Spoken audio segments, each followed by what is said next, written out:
Discussion commune et le vote interviendra demain. Le point suivant de l'ordre du jour, c'est la brève présentation euh,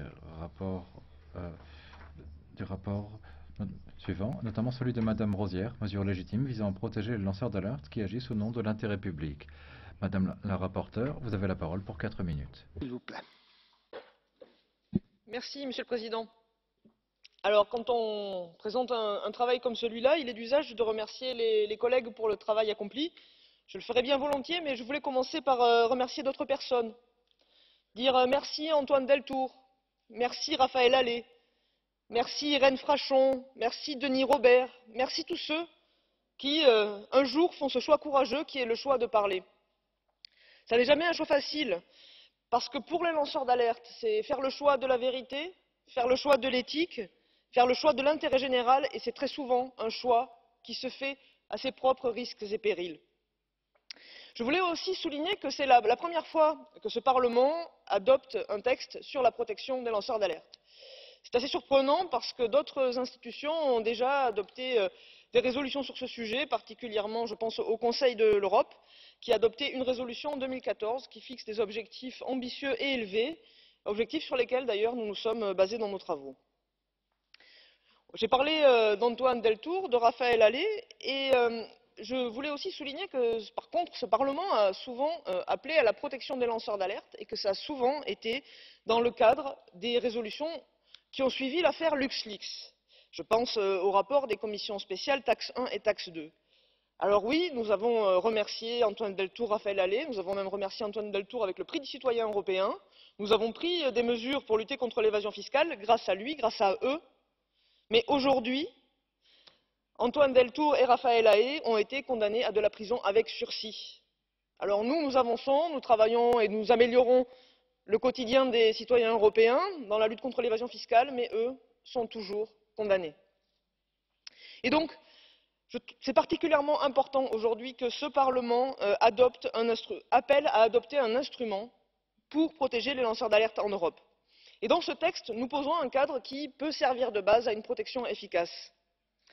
En particulier, nous proposons une définition large des lanceurs d'alerte, en considérant qu'on ne doit pas s'attacher à une situation particulière, salarié, sous-traitant, consultant, mais qu'on doit plutôt s'attacher à la nature de l'information qui est révélée. Et donc, considérer qu'à partir du moment où un lanceur d'alerte divulgue une information sur des agissements qui sont contraires à l'intérêt général européen, à ce moment-là, il doit être protégé.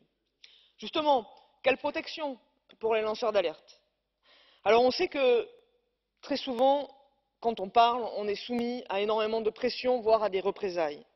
C'est donc stipuler clairement que ces représailles sont pénalisables et s'assurer qu'elles sont sanctionnées et que le préjudice qui est causé aux lanceurs d'alerte et à leur entourage est pleinement réparé.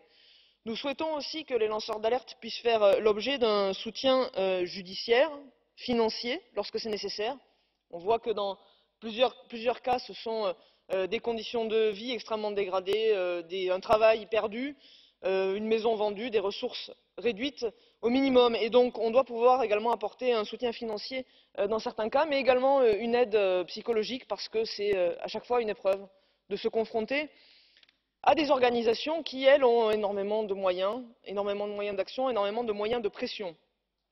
Et donc, cette nécessité de rééquilibrer le rapport de force, nous voulons aussi qu'elle se trouve lorsque un lanceur d'alerte salarié fait l'objet de mesures à l'intérieur de son entreprise pour que ce soit bien à l'employeur d'apporter les garanties sur le fait qu'il ne s'agit pas là de représailles.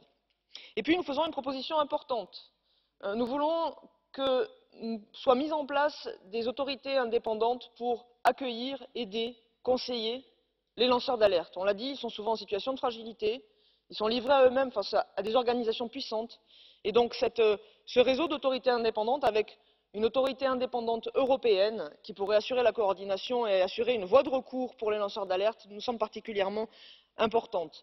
Je veux prendre pour exemple un cas qu'on va discuter aussi cette semaine, mais d'une autre nature. Je pense à toutes ces personnes qui se sont retrouvées en face des dommages du glyphosate. Je pense à Madame Grattalou en particulier, qui a essayé d'alerter la compagnie Monsanto des méfaits, qui a essayé d'alerter les autorités nationales et qui n'a pas été entendue. Et donc c'est pour ça qu'une autorité indépendante chargée d'accueillir les lanceurs d'alerte serait un pas important. Mais là aussi, je voudrais souligner pour le coup une tentative assez méprisable de certains collègues de l'autre côté de cet hémicycle qui, la main sur le cœur, prétendent vouloir protéger les lanceurs d'alerte, mais qui, dans le même temps, voudraient dans ce rapport enlever toute possibilité pour les lanceurs d'alerte d'avoir recours à la presse. Or, je vous le demande, dans les cas les plus problématiques, dans les cas les plus lourds, dans les cas les plus graves, on parle de corruption, on parle de malversation, on sait bien que ce sont ces cas pour lesquels il y a besoin d'aller à la presse. Et ce sont les cas dans lesquels les lanceurs d'alerte sont les plus exposés. Quel sens ça aurait de vouloir supprimer la protection des lanceurs d'alerte, justement, pour ces cas les plus graves qui nécessitent d'aller directement dans la presse? C'est ni plus ni moins que nier le droit des citoyens à avoir accès à une information de qualité et supprimer les sources du journalisme d'investigation. Et je trouve ça particulièrement regrettable que, alors que demain nous allons rendre hommage au courage de Daphne Caruana Galizia, demain à midi, certains collègues essaient d'empêcher les lanceurs d'alerte d'aller directement dans la presse. J'espère que tout le monde saura lire clair dans le jeu et dans les votes de demain midi. Merci à vous. Merci beaucoup, Madame Rozière. And now